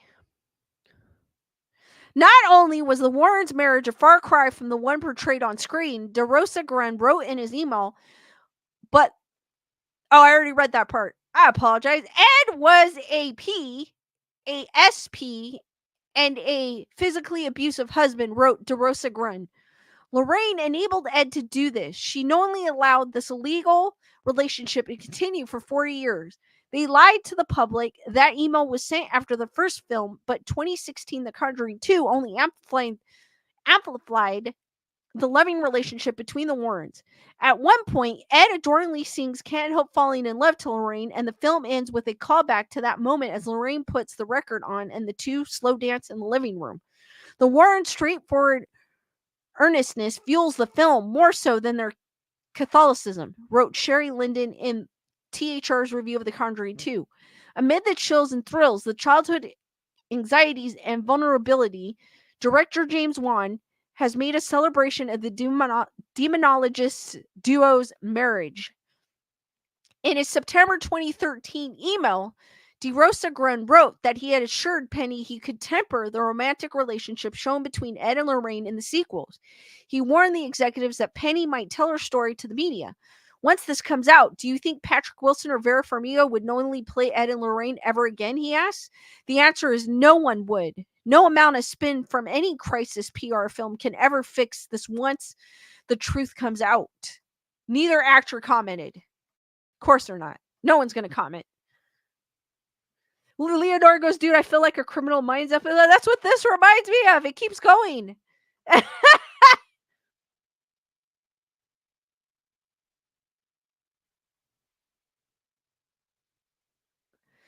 Penny has never told her story to the media, but it nearly surfaced part of the sprawling legal fight over the films. Author Gerald Brittle claims in a pending lawsuit that the Conjuring franchise rips off his 1980 book, The Demonologist. Brittle is suing the Warrens and New Line for a staggering $900 million. The studio has argued that its films are protected from copyright claims because no one has a monopoly to tell stories or make movies about true life figures and events. But Brittle counters that the studio is aware that the portrayal of the Warrens in his book turned out to be far from truthful. Brittle claims he believed the stories the Warrens told him, but later found out they were con- concocted. All right, there's a little bit left because I was like, it keeps on going.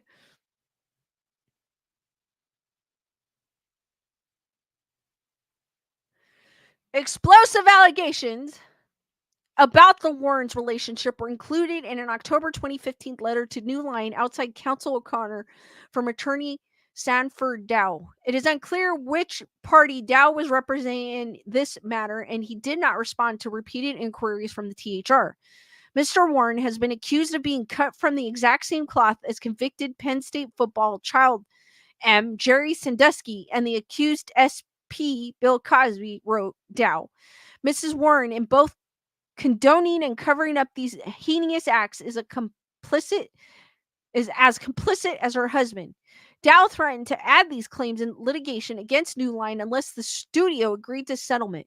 The proposed deal suggested terms to resolve not only Brittle's and DeRosa Gren's issue with the studio, but also Penny's, though she was not a party to the settlement discussion. According to the letter, Penny would transfer her life rights to New Line and sign a confidentiality agreement for exchange of $150,000, the same amount Lorraine initially received for The Conjuring. So basically, they want to pay her off.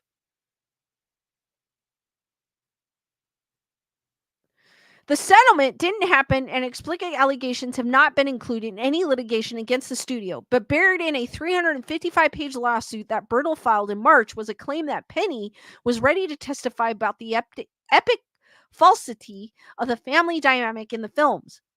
The lawsuit said Penny would disclose the absolute charade of this family dynamic as told by the Warrens and is depicted as fact in all of the defendants' movies. The true family dynamics was known at the highest executive levels of both New Line and Time Warner. The suit said the studio ignored the truth to protect its billion-dollar franchise.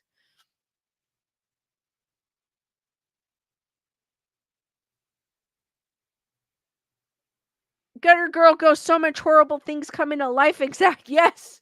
I had no idea. Reached by THR, Brittle declined to comment on the matter or share his knowledge of Penny, whom he has known for decades. The author even referenced her in his book in a chapter about a 1974 haunting of Peter Beckford's family home in Vermont. Beckford's 19-year-old daughter, Vicky, invited a demonic spirit into the family life through a Ouija board. The story goes, and he was referred to the local ghost hunters. Pete telephoned the Warrens and spoke with Judy Penny, a young woman who works as a liaison when Ed and Lorraine are out of town. Brittle wrote, Judy has heard some hair-raising tales over the phone, but this one in particular scared her. The Warrens are out west, she told Pete Beckford, but I'll relay the message to them. In a countersuit, oh my God, it keeps going.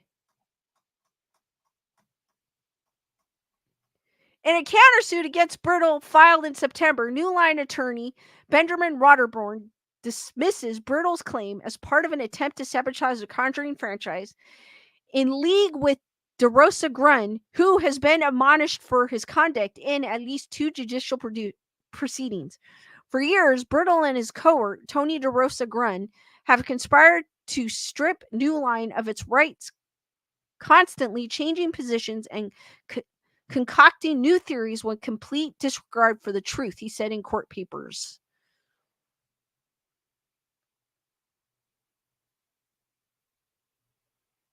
Leonard goes, a mix of true stories, creepy. Rochelle saying 28 Days Haunted on Netflix had an Ed story. Elaine goes, Lisa has become the legal liaison for this.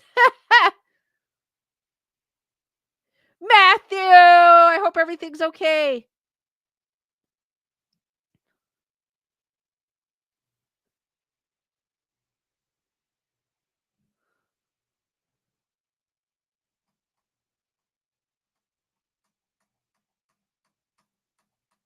All right, I think this is the last paragraph. This is a long article. Woo!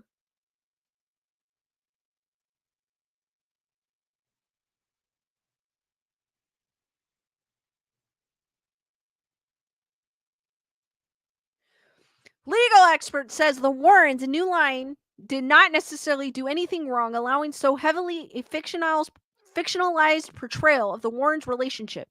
At the end of each film, Warrens included a standard disclaimer reading, dialogue, and certain events and characters contained in the film were created for the purpose of dramatization. I do think the public understands that based on means that some liberties with storytelling have been taken, says attorney Lincoln Banlow, who specializes in legal clearance for production. It's a less enjoyable film if the ghost hunters are a bunch of assholes no one likes. You have to have your protagonist to be likable. He adds that because these films are ghost stories and not strictly historical, audiences are even more likely to expect fictionalization. There's a giant sense of take some of this with a big grain of salt to this whole project. Still, if he were representing the studio, he advised caution with respect to misleading fans, even though he doubts a false foundation would spark any viable legal claim. As for Penny, now in her 70s, it seems she has never received a cent from the Conjuring movies. Though she clearly has no love for Lorraine, she still seems to have fond feelings for Ed. Though their relationship ended in 2003 and she subsequently married, she remained friendly with Ed until his death in 2006. She still seems to be pondering her past and wondering about Lorraine's role as well as her own. As I'm older now, I can't even fathom why Lorraine let me stay there. She said in an October recording, lots of times I think about it. Why did I do this? Why did I screw up my life like this? Sometimes I get angry thinking about it, how so much was taken away from me. Wow. I had no idea any of this stuff had happened. That was a long article.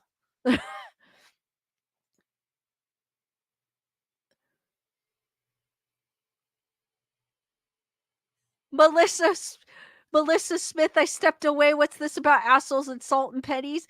They were saying that no one's gonna like a protagonist in the movie if they were assholes.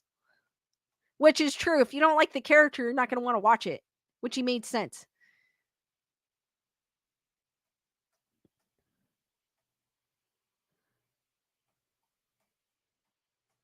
But I don't understand is why Penny decided to stay. That's what's weird for me.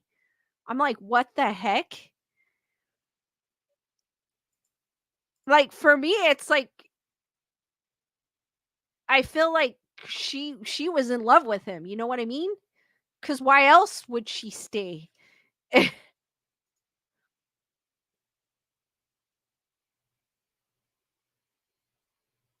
Cheryl King goes, they were not very nice people, the Warrens.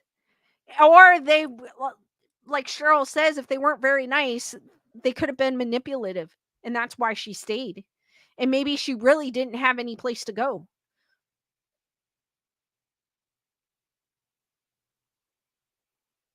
Heather, whatever goes, must have been rough. Italia goes, well, dang, what an alleged bombshell. That was just crazy. I didn't know any of that had happened until I started Googling. I was like, what the heck? That was crazy. Leonora goes, Stockholm symptoms. Elaine goes, I think that's it, Lisa, honestly. Cheryl goes, I think he groomed her. Yes, because she was so young. That very well may be true. Melissa goes, I didn't know any of that either. Tyrana goes, I agree, so crazy. Jennifer Burry goes, Lisa went down to Google. I did. I was like, what the heck? I go, S.A. Alligator? What?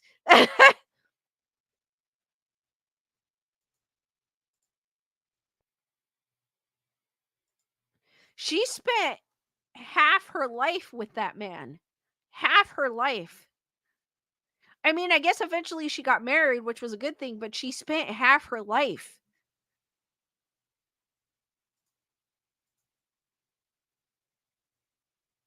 Heather, whatever goes, maybe he said no one else would want you. It's a possibility. Julissa goes, that and it is insane. It is insane. It's crazy. I was like, And then Lorraine was cool with it, but what that article also said that he was abusive toward her. So Heather, whatever she missed part of her childhood, she missed like a lot of her life because I think by the time she left him, she was like in her 50s because she spent 40 years with him. Jennifer Murray, she admitted though she doesn't know why she stayed true. Sometimes you just don't know. Sometimes you do stupid things when you're young. It's true. True. She did say that, Jennifer Murray.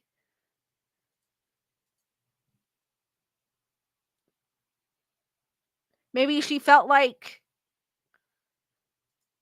it was the norm to her all this time, so she just felt like, why bother? Maybe? I don't know. I need to fish. Sometimes you just need a place to stay. That could have been it. Maybe she knew that she couldn't go out on her own. But I definitely went down a rabbit hole with Lorraine and Ed Warren. Invisible Rose, very true. She didn't know any better. She didn't. She was young. She was 15 when she started talking to him.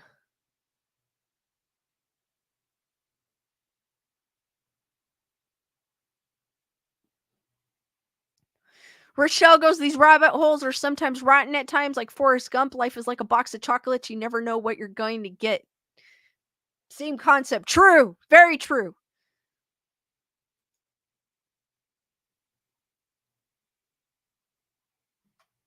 But I hope she was able to I'm glad she was able to get married. She found love after it. And I'm hoping that that article it was 2 years old, so I'm hoping that she's found peace.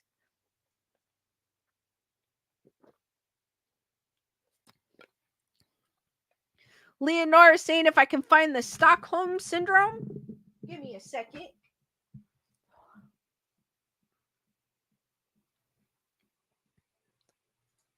Give me a second, guys. I'm looking up the Stockholm.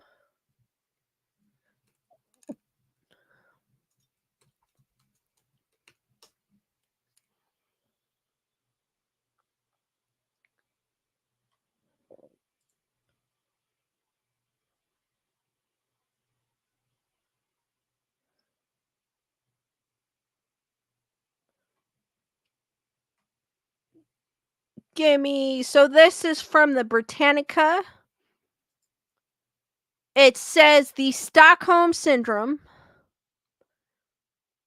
is the psychological response wherein a captive begins to identify closely with his or her captors, as well as with their agenda and demands. The name of the syndrome is derived from a botched bank robbery in Stockholm, Sweden. The most infamous example of Stockholm syndrome may be that involving kidnapped newspaper heiress Patricia Hearst.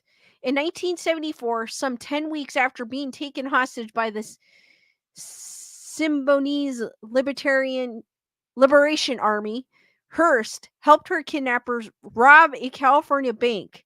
But it was during the hostage crisis in Iran that the Stockholm syndrome worked its way into the public imagination. The syndrome was also cited after the 1985 H of TWA Flight 847.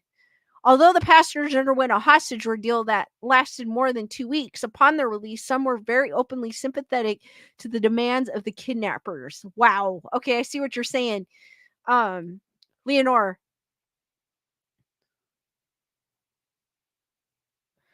Invisible Rose goes, I think they did experience paranormal. Also believe they helped others. They were shitty people.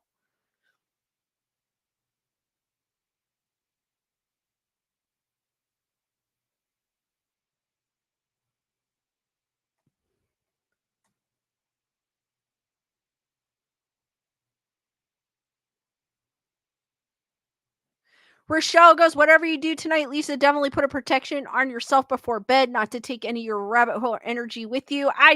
Rochelle, I don't. Italia goes, this case was crazy. Heather Whatever lived in San Francisco when Patricia Hearst was kidnapped. Woo, crazy. And robbed a bank after that. Leonore, yes, I agree. Leonore, as Elaine says, Leonore was spot on. Heather Whatever goes, her dad owned the great newspapers, SF and Bay Area. Dusty goes, I remember that story. She escaped, but some never believed she was captured, that she joined them on her own. But I see what the Stockholm syndrome is, though. That's crazy. Leonore is thinking, because she mentioned the Stockholm syndrome, that Penny was a victim of the Stockholm syndrome, which very well could have been.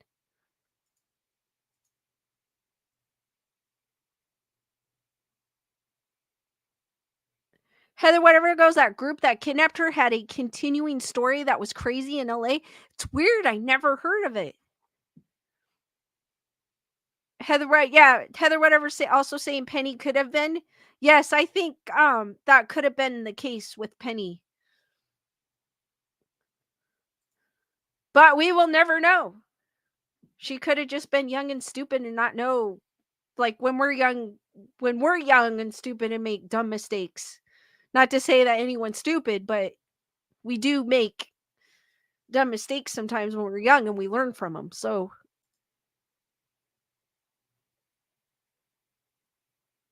Gunner Girl goes, that was definitely a crazy story. I don't think we will ever know what really happened. I agree.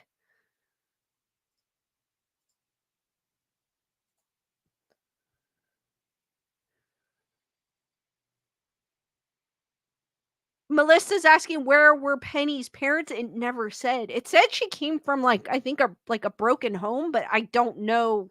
It never went in depth about her parents or she why she stayed there.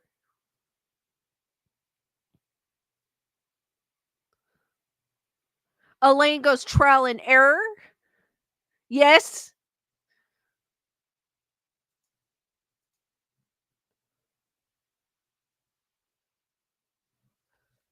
Melissa goes, maybe her parents were even worse. That's true. Maybe she came from a broken family. Thank you, Heather Whatever, also for your PayPal from earlier. Hearts for Heather Whatever. Thank you, Heather Whatever, for the support. You're awesome. Since my phone doesn't make noises anymore, so I have to check.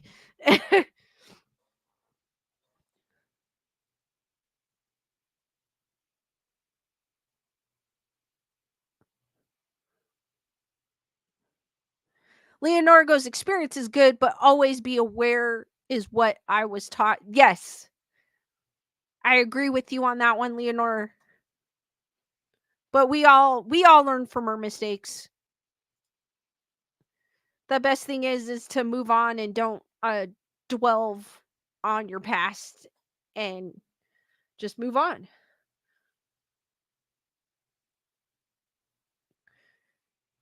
I need to fish goes, I just try to be grateful even for the bad stuff. Same here. Cuz sometimes you've got to experience the bad to experience the good.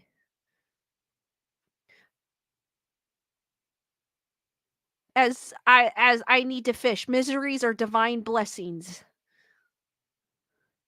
Rochelle goes, most people learn from their mistakes. Exactly.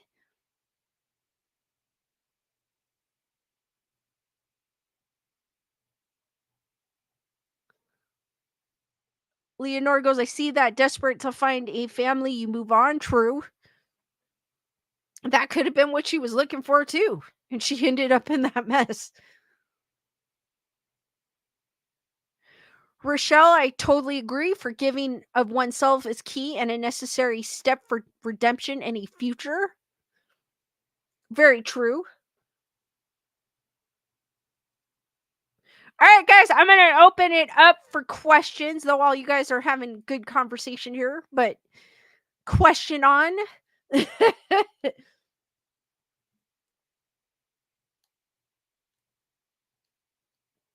I need to fish. Sometimes it's good to have alone time, so it's not that bad.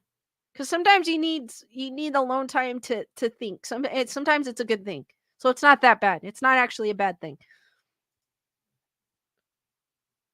I need to fish is asking, have I ever seen shadow people? No, I have not. You know what? You know what? Maybe I have because not shadow people, but I've seen a shadow because I'll be closing my door and on the corner of my eye.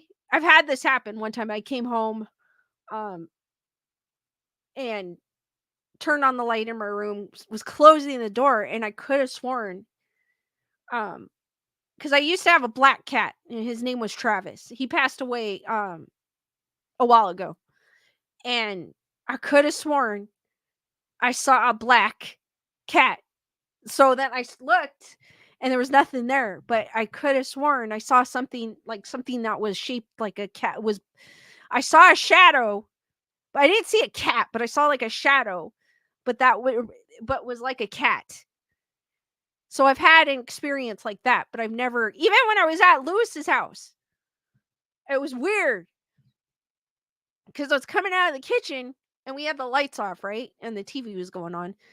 And I could have sworn one of the cats walked by because I saw the freaking shadow.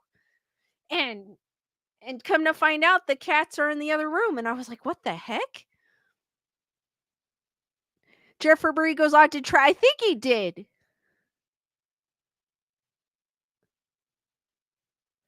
Cheryl, what are you doing for Easter? I have nothing planned for Easter.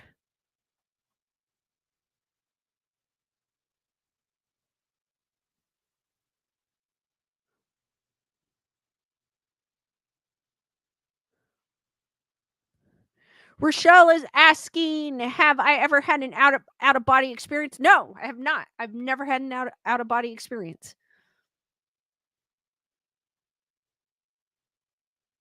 Jeff Furbury Lewis's house is haunted by a ghost cat. Nerd Report's going live after me. Oh, fortunately, usually I try. For some odd reason, my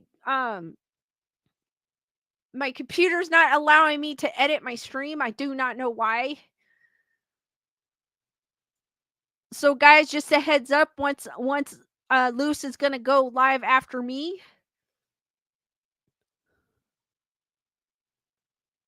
Gunner Girl goes, I've had that happen since my dog passed away at night. I see him like an outline shadow on the bed. I reach out and it's gone.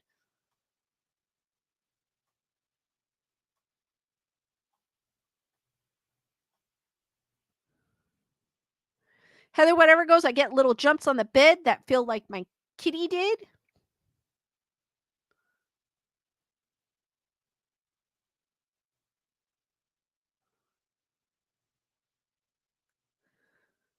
Elaine goes, I need alone time with 4 kids plus the boyfriend, girlfriends. We make family.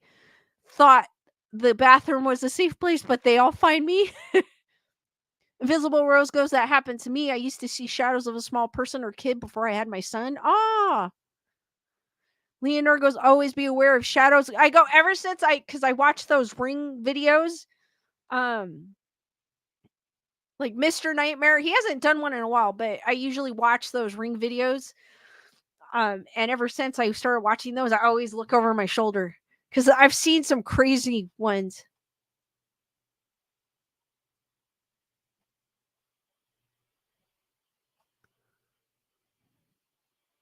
Italia, thank you for dropping by.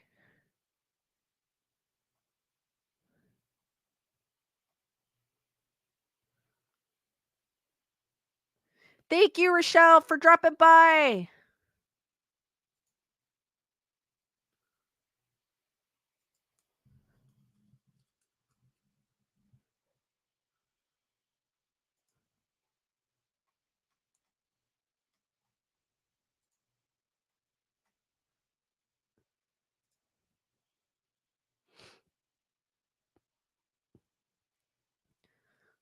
Heather, whatever. Thank you, Rochelle. Saying Lisa, great live. Thank you, Rochelle. Appreciate that. I need to fish. I remember being a kid running up the stairs feeling like something was chasing me. Heather, whatever goes, you read from coast to coast sometimes. That's where I heard of shadow people. Coast to coast is interesting. I love looking at that every once in a while.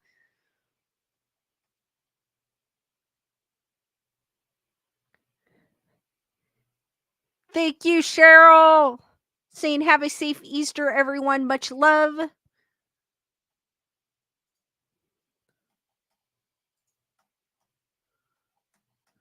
Guys, keep the questions going.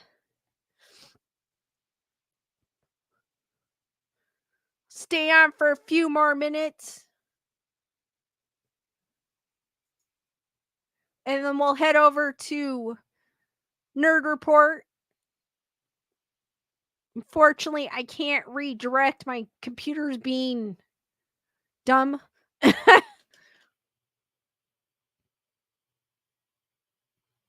Jennifer Marie goes, as several here know, my grandfather unexpectedly passed away a month ago. He visited me in my dreams this week to say he's going to visit us as monarch butterflies. Oh, that is so cool, Jennifer Marie. Sorry for your loss, but that is so cool. I'm glad he visited you. Nerd Report's going to redirect for me because my computer's being dumb. Oh, Skeleduck. Skeleduck. I forgot to say Skeleduck is somewhere in my background. And he is right there where my finger is. He's right by Skelegoose.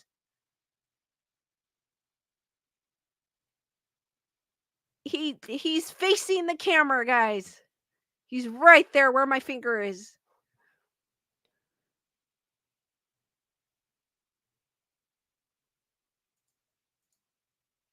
I do like butterflies as well. So hopefully you'll see some butterflies, Jennifer Marie. That's super awesome.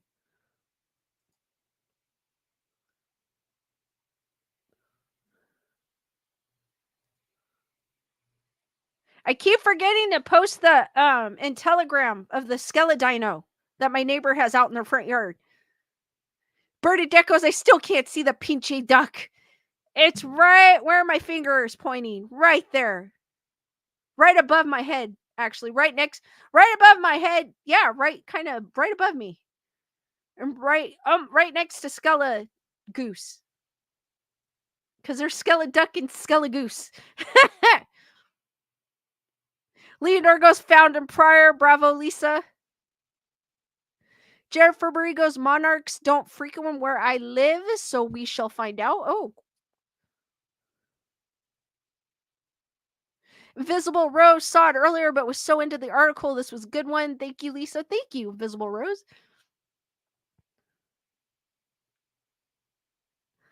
Jalissa goes, we are blessed here to see the monarch migration. We had a bunch one year. We had a bunch of butterflies. I'd be driving down the street and they'd be everywhere.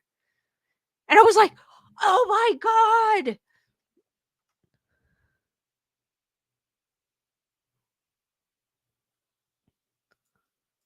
One year we had quite a few just flying around and I was like amazed.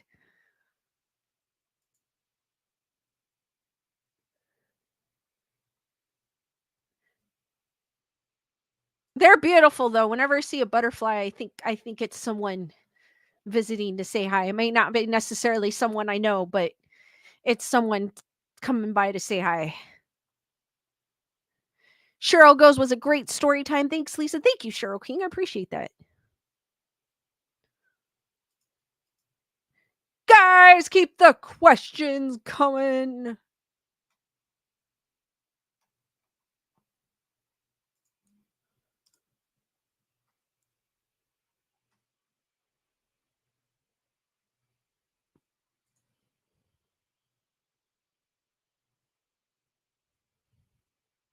Bernadette goes, I could see Gary's bug package.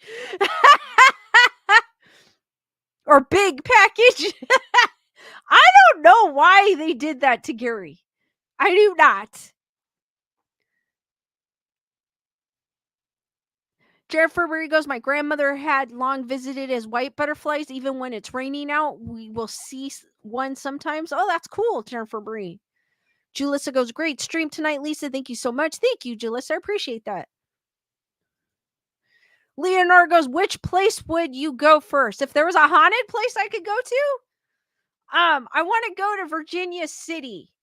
And it kind of sucks because Doof Paranormal, she is coming out to Virginia City, and I believe she does have videos if you want to check it out that she's done investigations on at Virginia City. But for some odd reason, I've always wanted to go to Virginia City and visit the Washoe Club and but Doof, unfortunately, it's during the weekend that Mad Monster is. She's having an event in Virginia City, and I was like, ah. But Doof's been there. She's never really had much of any experience. She's kind of like, if you haven't checked her out, go check her out. She's pretty awesome. But that's always been a place I've always wanted to go to. I don't know why, but I've always wanted to go there, and I've never been there. And it seems like a place, even if I wasn't ghost hunting, I would love to see, because it's like an old town. Like, it's like driving in a town that's like stuck in time.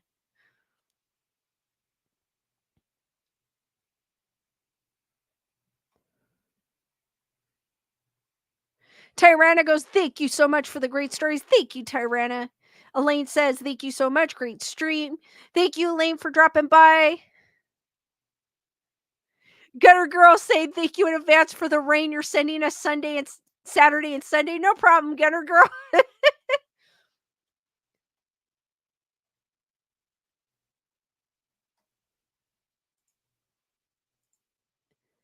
Keep the questions coming, guys.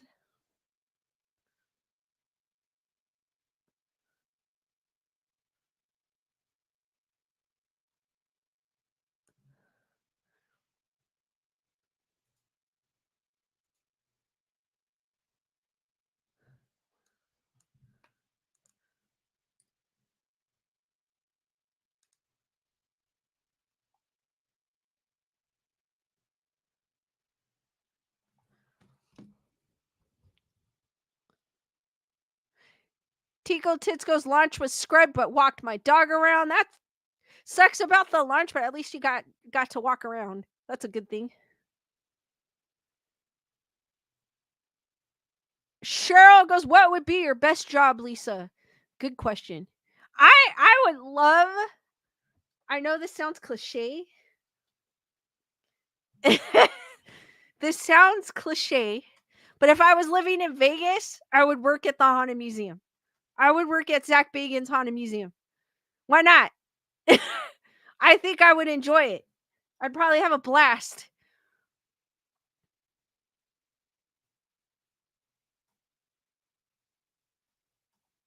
But probably working with animals would be cool too, because I love animals. Leonardo goes, what would you visit in Cali that's haunted wise? The Roosevelt Hotel. I've heard there's a few hotels that are haunted or allegedly haunted in LA that I would like to visit. One of them's like a high-end hotel. I think it's in Beverly Hills, if I'm not mistaken. There's also a bunch of places in Whittier that I would like to check out.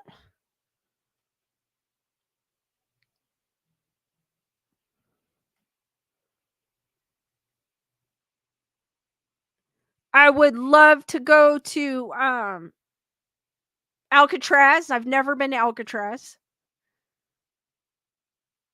No, I am good girl. I am not going to college. I went to college years ago, and then I went for 2 years. I think I went for 2 years, and I never went back because it wasn't something I wanted to do. It was what my parents wanted to do, and ever since then, I didn't go back. I did do trade school though.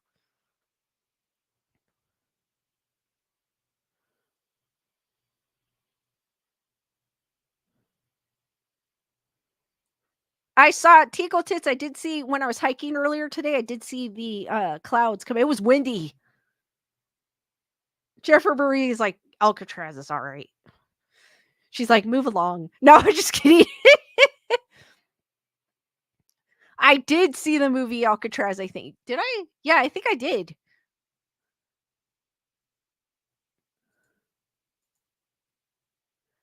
I went in, believe it or not, I went in for automotive technology and pharmacy tech. I did two, actually no, I did pharmacy tech first. Couldn't find a job. I was certified and everything, but no one, I didn't have retail experience at the time. Now I do, which sucks. So I scrapped it, went into automotive school, worked at a dealership for 4 years, but never went back. Um, Leonore goes, did you ever hear about the Birdman of Alcatraz? I think it sounds familiar, Leonore.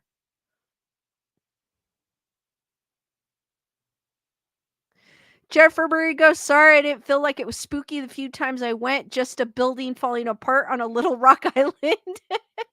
I don't want to go because it's spooky. I just always thought it was a cool place. Not because it's spooky. Like not that I think it's spooky, but I've always wanted to go. It's somewhere I wanted to go as a kid. I always wanted to go, and I've been to San Francisco, but I've just never been on the Little Rock.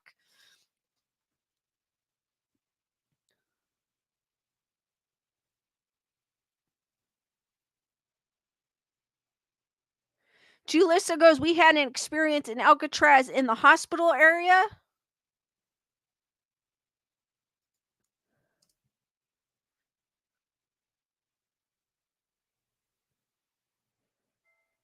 That is super cool. All right, guys, any last minute questions? And we're going to head over to Nerd Report. He said he was going to redirect, but just in case, guys, here's the link.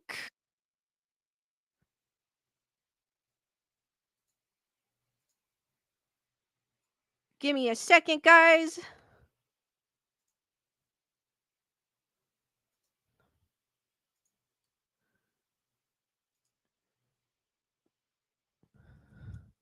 I mean, it would help if I typed head over to Nerd Report. But just in case it doesn't redirect, head over to Nerd Report. Thank you guys for joining me down this weird rabbit hole.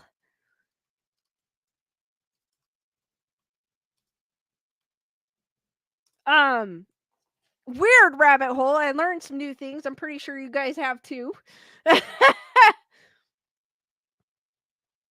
Julissa, before I end, Julissa was like, we were touring and we felt a chill and the lights went out for a few seconds. Oh, wow, that's crazy. All right, guys, thank you for joining me. Head over to Nerd Report. He said he was going to set to redirect, but if not, I dropped the link in the chat. Guys, thank you for joining me, for going down this weird rabbit hole about the Warrens, but I will see you on the next one, which will be Saturday. Stay spooky, sweet nightmares, and good night, guys. And we are going to head over to Nerd Report. Good night, guys. You guys are awesome.